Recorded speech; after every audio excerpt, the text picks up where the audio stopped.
ആഹാ, എത്ര സുന്ദരമായ റബ്ബർ തോട്ടം. ഔട്ട്സ്കേർട്ടിട്ട് നിൽക്കുന്ന റബ്ബർ മരങ്ങളെ കണ്ടാൽ വിമൻസ് കോളേജിലേക്ക് പോകുന്ന തരണീമണികളെ പോലെ ഇല്ലേ?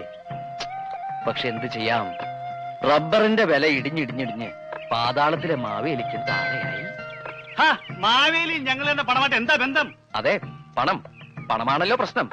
ഈ തോട്ടം ലീസിനെടുത്തപ്പോ ഞാൻ വിചാരിച്ചില്ല പണത്തിന്റെ മൂല്യം റബ്ബറിനേക്കാളും താഴുവെന്ന്. എന്റെ പൊന്നു സ്നേഹിതന്മാരെ, പരമ നഷ്ടമായിരുന്നു ഈ കച്ചവടവും. അതൊന്നും ഞങ്ങൾക്കറിയണ്ട. ഞങ്ങൾക്ക് തരാനുള്ള കാശ് ഇന്ന് തരാന്നാ പറഞ്ഞത്. ഇന്ന് തന്നില്ലെങ്കിൽ നിന്റെ അണപ്പല് ഞാൻ തെറിപ്പിക്കും. എന്നാ പിന്നെ ഈ വലത്തെ അണപ്പല് തെറിപ്പിക്കാൻ പറയൂ. ഞാനത് പറപ്പിക്കാൻ വെച്ചിരിക്കുക. കാശ് വെച്ചിട്ട് സംസാരിക്കണം. ചേട്ടൻ കൈവിട്, കാശ് ഞാൻ തരാം. എന്റെ ഗതികേട് കൊണ്ടാവും ഈ മൽബറി തോട്ടം ഇങ്ങനെ ആയി പോയത്. ഈ മൽബറിയിൽ പട്ടുനൂൽ പുഴുക്കളെ വളർത്തി അവയെ പുഴുങ്ങി പട്ടുനൂലുണ്ടാക്കി കയറ്റി അയച്ച് നിങ്ങളുടെയൊക്കെ കാശ് തിരിച്ചു തരണോന്നാ ഞാൻ മനസ്സുകൊണ്ട് ആഗ്രഹിച്ചത്. എന്നിട്ട് ഇപ്പൊ എന്തായിന്നാ പറയണേ? അതിനേക്കാളും വലിയ പുഴുക്കൾ വന്ന് ഈ ചെടിയിൽ നിന്ന് ആ പുഴുക്കളെ നിന്ന് എന്റെ കയറ്റുമതി സ്വപ്നമാകെ തകർത്തു. ഇനിയിപ്പൊ നിങ്ങളെ ബസ് കയറ്റി വിടാൻ എനിക്ക് നിവൃത്തിയുള്ളൂ. ഞങ്ങളോട് വാങ്ങിയ കാശ് നീ ഇന്ന് 5 മണിക്കാൻ തരാന്ന് സത്യം ചെയ്ത് പറഞ്ഞതല്ലടാ മൽബറി. അതിന് തെറി പറയരുത്. 5 അല്ല 6 മണി എന്നാ പറഞ്ഞ. 6 മണി അല്ല 5 മണിന്നാ നീ പറഞ്ഞ്. ശരി, 5 എങ്കിൽ 5. ലേറ്റ് ആവരുത്. എന്തായാലും ഒരു 15 മിനിറ്റ് മുമ്പെത്തിക്കോളൂ.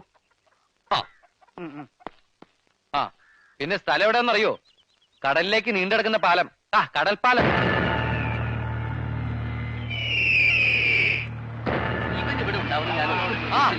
എല്ലാവർക്കും നമസ്കാരമുണ്ട്. പെട്ടെന്ന് ഇങ്ങോട്ട് വരണം. 5 മണി എന്ന് പറഞ്ഞ 5 മണി. ഇത്രയും കൃത്യമായിട്ട് കൃത്യനിഷ്ഠ പാലിക്കുന്ന മലയാളികളെ ഞാൻ ആദ്യമായിട്ട് കാണുന്നു. കായ കൊടുത്ത് തുടങ്ങിയോ? ഇല്ല, വേവലാതിപ്പെടേണ്ട, അവിടെ നിൽക്കേട്ടാ. പരിപാടി തുടങ്ങാൻ പോണേ ഉള്ളൂ. എല്ലാരും വന്നിട്ടുണ്ടല്ലോ. ഞാൻ പേര് വിളിക്കുന്നവര് എത്തിച്ചേർന്നുണ്ടെങ്കിൽ ഹാജര് പറഞ്ഞാ മതി. തെങ്ങിൻ തോട്ടില് കാതർ കുഞ്ഞ് 12,300 രൂപ ഹാജർ. കീഴടുത്ത് പ്രഭാകരൻ 13,900. പലിശ അടക്കോട്ടോ. അതൊക്കെ അവിടെ ആദ്യം എന്റെ കാശ് എന്നെ പിരിച്ചുവിട്. ഹായ്, ഞാൻ ഏറ്റവും കൂടുതൽ കാശ് കൊടുക്കാനുള്ള ആളാ തൊമ്മിച്ചൻ. എന്താ തൊമ്മിച്ചൻ ലേറ്റ് ആയത്? പറഞ്ഞ് ലേറ്റ് ആക്കാതെ കാശാടാ. ഈ തൊമ്മിച്ചന്റെ കണക്കുൾപ്പെടെ ഞാൻ ആകെ തരാനുള്ളത് 7,49,000 രൂപ. പക്ഷേ ഇപ്പൊ അത്ര എന്റെ കയ്യിലില്ല. ഒരു ശകലം കുറവുണ്ട്. അത് നമുക്ക് പരിഹരിക്കാം. എത്ര കുറവുണ്ട്? 7,49,000 തന്നെ കുറവുണ്ട്. അതെടുക്കരുത്. അത് എലിവിഷോ? വിഷോ? അതെ ചേട്ടാ, വിഷോ. പൊട്ടാസ്യം സൈനൈഡ് വാങ്ങിക്കാൻ കപ്പാസിറ്റി ഇല്ലാത്തതുകൊണ്ട് ഇതുമായിട്ട് നടക്കുന്നേ ഉള്ളൂ. ഏത് നിമിഷം എനിക്കിത് അത്യാവശ്യമായിട്ട് വന്നേക്കും. വലിച്ചെറിഞ്ഞ് കളയണോ അത്? കണ്ട, ചാകാൻ പോലും നിങ്ങൾ സമ്മതിക്കില്ലെന്ന് എനിക്കറിയാം. എന്ന് വെച്ച് ദേ എനിക്ക് ആരോടും ദേഷ്യമില്ലാട്ടോ. വന്നിട്ട് കുറെ നേരമായോ?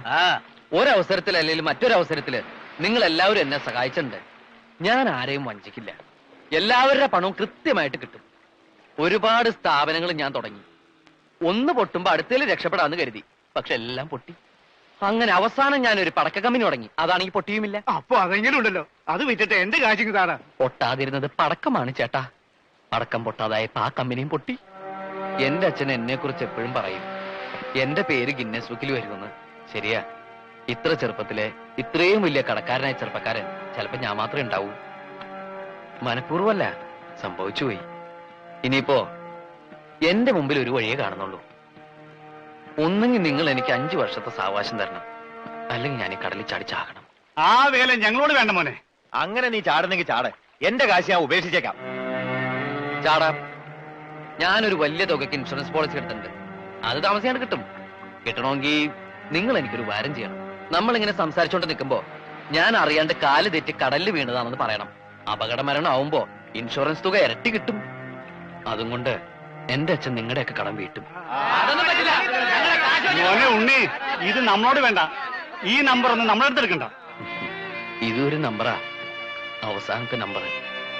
ജീവിക്കാൻ കൊതിയിലഞ്ഞിട്ടല്ല, വേറൊരു മാർഗമില്ലഞ്ഞിട്ടാ. എന്നെ അടുത്തറിയാവുന്നവര് സമ്മതിക്കും എന്റെ ഈ തീരുമാനം ശരിയായിരുന്നു.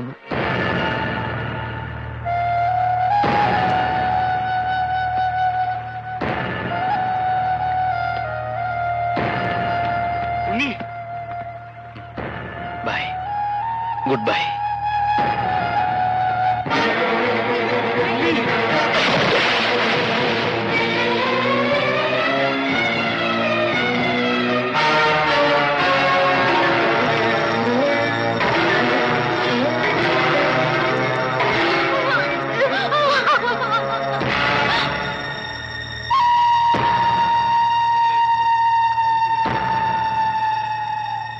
അച്ഛാ,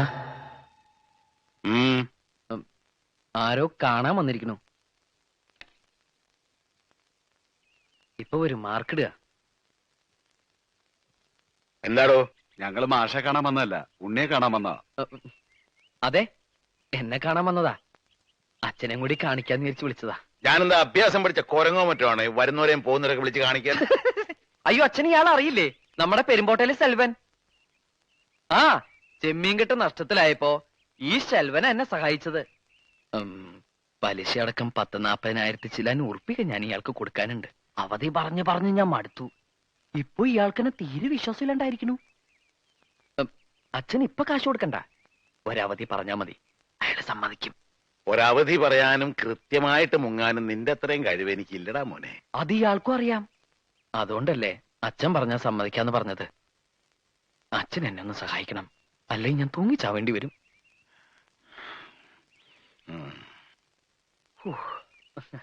അച്ഛൻ അവധി പറയില്ല, കാശ് ഇപ്പൊ തരും.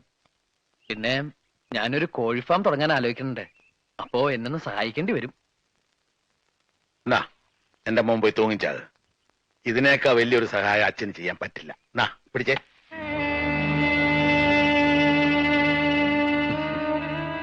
നിനക്ക് താഴെ 2 പെൺകുട്ടികളുണ്ടെന്നുള്ളത് ഓർക്കാതെ കയ്യിലുള്ളതും കൂടി ഞാൻ നിനക്ക് വേണ്ടി ചെലവാക്കിയത്. എന്തിനാ? ഒരു കരപറ്റി കാണാൻ. എന്നിട്ടിപ്പൊ നാട് മുഴുവൻ കടവാക്കി മനുഷ്യന് പുറത്തിറങ്ങി നടക്കാൻ വയ്യാണ്ടായില്ലേ? ഇപ്പൊ വീട്ടിലിരിക്കാൻ വയ്യാണ്ടായി. ഒന്നിനും കഴിവില്ല നീ പറഞ്ഞില്ലേ തൂങ്ങിച്ചാവുമെന്ന്? അത് തന്നെയാ ശരി. അതിന് 100-ൽ 100 മാർക്ക്.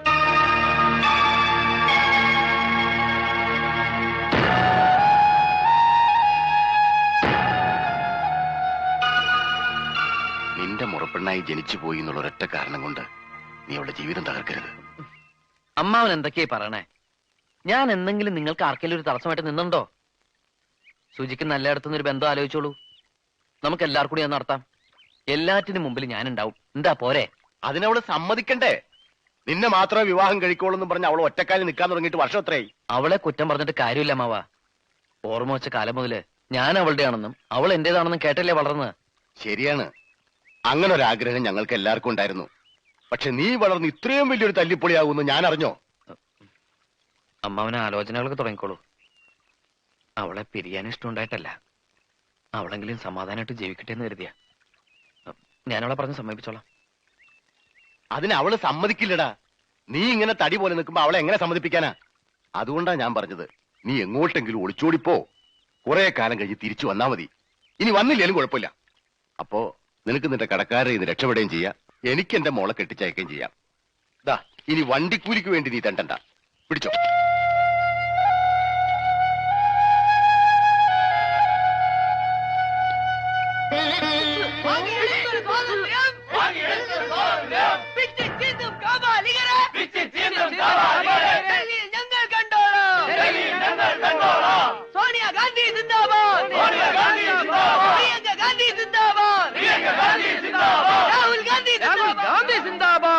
എന്താ ജാഥയിലൊക്കെ ഉണ്ണിട്ട് രാഷ്ട്രീയ പ്രവർത്തനം തുടങ്ങിയോ? ഏയ്, രാഷ്ട്രീയ പ്രവർത്തനമൊന്നുമല്ല. ജാഥയില് കയറി വരുമ്പോ കടക്കാര് പിടിച്ചു നിർത്തില്ല. രാവിലെ BJP-ക്കാരുടെ ജാഥയിൽ കയറി വന്നാ അവരാ പോസ്റ്റ് ഓഫീസിന്റെ അവിടെ ഇപ്പൊ കിഴക്കോട്ടേക്ക് ഒറ്റ തിരിച്ചില്ല. പിന്നെ ഈ ജാഥ പറഞ്ഞവര് വെയിറ്റ് ചെയ്തു, അതാ ലേറ്റ് ആയത്. ഇങ്ങനെ എല്ലാവരുടെയും ജാഥക്കാരെ ഇറങ്ങിയ അവരെല്ലാം പറയില്ലേ? പറയും. അവര് പറഞ്ഞൊക്കെ ഞാനും ഏറ്റു പറയും. ഈ ഉണ്ണിയുടെ ഒരു കാര്യം. വാ, എന്താ അങ്ങോട്ട് പോണേ? വീട്ടിലേക്ക് ഇപ്പൊ പോണ്ട, എനിക്ക് നിന്നോട് കുറച്ച് സംസാരിക്കാനുണ്ട്. വാ. എന്താ ഇപ്പൊ ഇങ്ങനെയൊക്കെ പറയണേ? മനസ്സിൽ നന്മ മാത്രമുള്ള കുട്ടിയാ നീ. നിന്നെ പിരിയാന്ന് പറയുമ്പോ ഈ എന്നെ തന്നെ കീറി മുറിക്കുന്ന പോലെ എനിക്ക്. ഇപ്പൊ നീയും എനിക്ക് നഷ്ടപ്പെടണം, അതാവും വിധി. ഈ നഷ്ടവും ഞാൻ സഹിച്ചേ പറ്റൂ. ഇങ്ങനെ വേണ്ടാത്തൊന്നും ചിന്തിക്കണ്ട. കല്യാണം എന്നൊക്കെ പറഞ്ഞ് ഞാൻ ഉണ്ണിയേട്ടനെ ബുദ്ധിമുട്ടിക്കുന്നുണ്ടോ? ഇല്ലല്ലോ. ഉണ്ണിയേട്ടന്റെ പ്രശ്നങ്ങളൊക്കെ തീരട്ടെ, ഞാൻ കാത്തിരുന്നോളാം. എത്ര കാലം എന്ന് വിചാരിച്ച കാത്തിരിക്ക? വേണ്ട. എന്നായാലും എപ്പോഴായാലും നമ്മൾ ഒരുമിച്ചൊരു ജീവിതം ഉണ്ടാവുമല്ലോ, അത് മതി എനിക്ക്.